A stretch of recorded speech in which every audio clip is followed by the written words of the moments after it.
back again.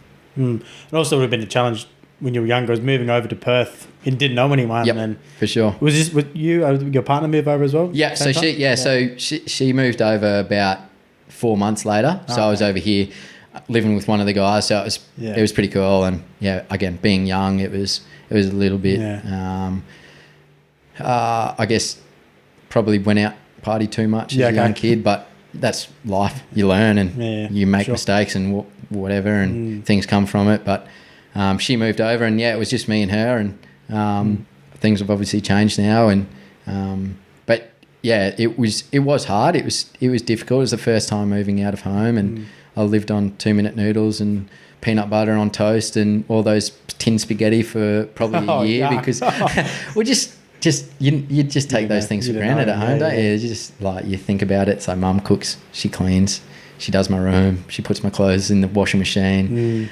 So it was a big wake up call. Yeah, you certainly don't. And how much time like cleaning a house takes? Oh, it sucks. Yeah, it still sucks. It hasn't changed ever since I was first move over to now. It still sucks cleaning the house and doing all the washing and stuff like that. So you need to start a podcast because we've been every week now the house gets cleaned before someone comes over. That's a good day. I might take that into consideration. When you first moved over, was it hard to kind of separate, like, because you had a lot of hockey friends, right? Yep. Was it hard to separate your life as a hockey player and then your life as not a hockey player? It never, when I moved to Perth, it never really was anything other than hockey. Yeah, okay. Like you said, I didn't have school friends over here, so the only friends that I had were hockey friends. It's changed now.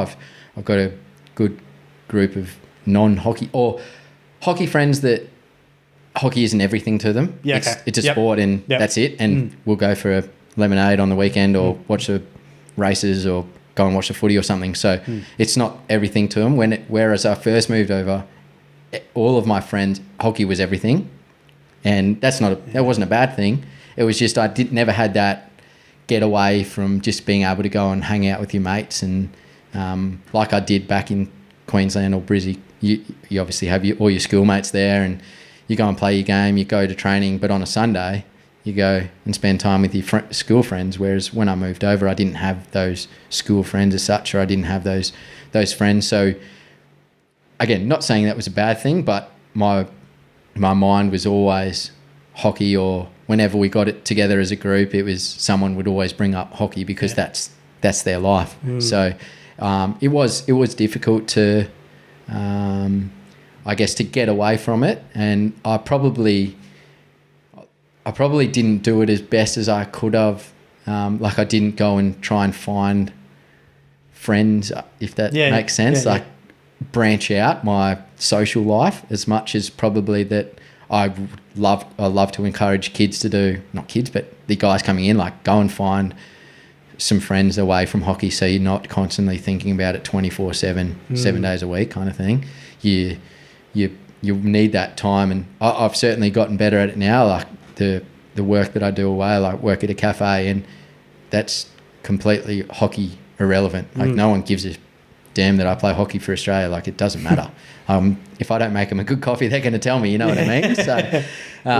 So that's been a really positive thing later in life for myself, as well as obviously having kids and stuff like that, and my partner, and we've been able to get away from the hockey sense. But for a young guy, I would have loved to be able to just roll down to the local grounds and kick a footy or something. Or when I did do that, it was always with hockey blokes, and we'd end up talking about hockey, which again wasn't a bad thing, but it would have been interesting to see how I would have gone without, or with that other social aspect of life, for sure.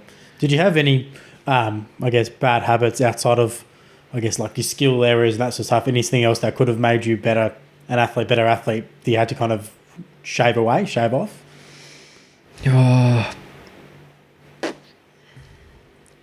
It's a good question. I'm not sure, to be honest. I don't know if I had any.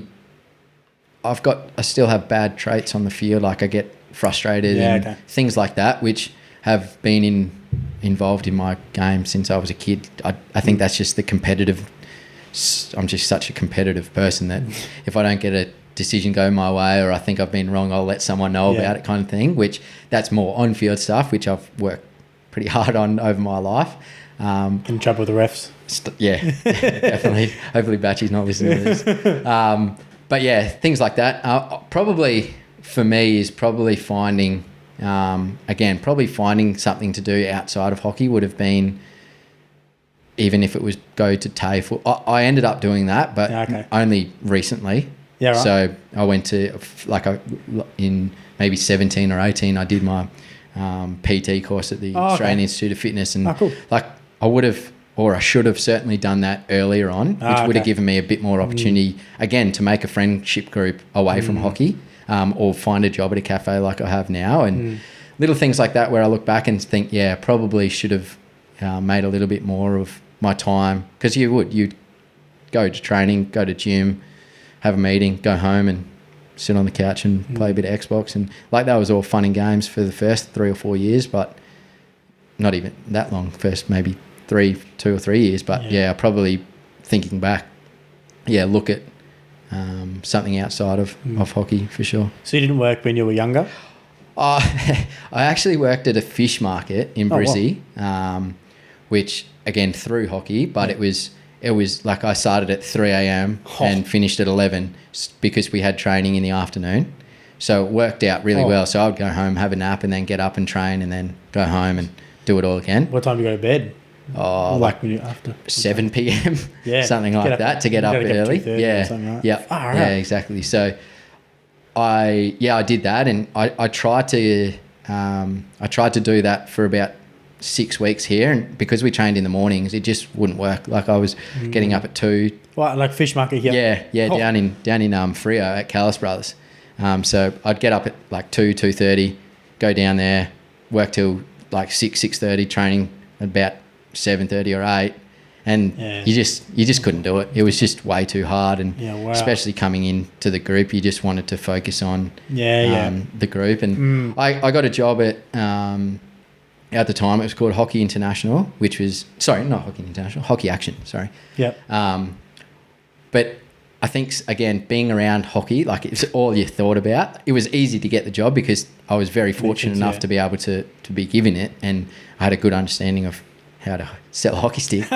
but it was still... You'd finish training on a Saturday and then you'd go and spend 6 hours at a hockey shop. Like, it was just constant hockey. This person wants to know. And then someone... maybe recognise you in the hockey community, and you end up talking for an hour about training or how the kookaburras are going or something like that. So I never really got away from it. It was, and which I keep coming back. It wasn't a bad thing, but I probably, looking back, would have liked to be able to train and then go to a cafe and work for 6 hours in a cafe and talk to someone else about maybe how their job's going, not about hockey as such. So a rounded question. I went the long way about it, sorry, but that's probably... That's why we podcast. Talk as long as we want. Awesome. Yeah, so that's probably something that, I would have changed, if anything. And for those who are listening, a national hockey player, level hockey player, playing in the Olympics, Commonwealth Games, multiple gold medals, has to still work. Has to still work. And I actually, believe it or not, work 2 jobs. At the moment, I unfortunately had to give the cafe just a bit of a hiatus just with our trainings. But I was working in cafe, and I also do coaching for Wesley School. So I do Tuesday, Thursday afternoons, again out at hockey, which I'm fine with. My life's changed that I'm okay with being more at hockey than I am, and then Saturday mornings with the group playing a game. So we were luckily, again, very, very fortunate to be able to have that kind of job and be paid a little bit of money. But like you said, 2 jobs, playing. Plus all the meetings, all the trainings. Yep. Getting up early to train, have to do all that as well. And look, we know as hockey players we're getting into that, and you could easily choose not to and go and do what you want to do outside and go and make a living not playing the sport. But we sign up for it, and coming in that you're not going to become a millionaire playing hockey. Like, and I still don't.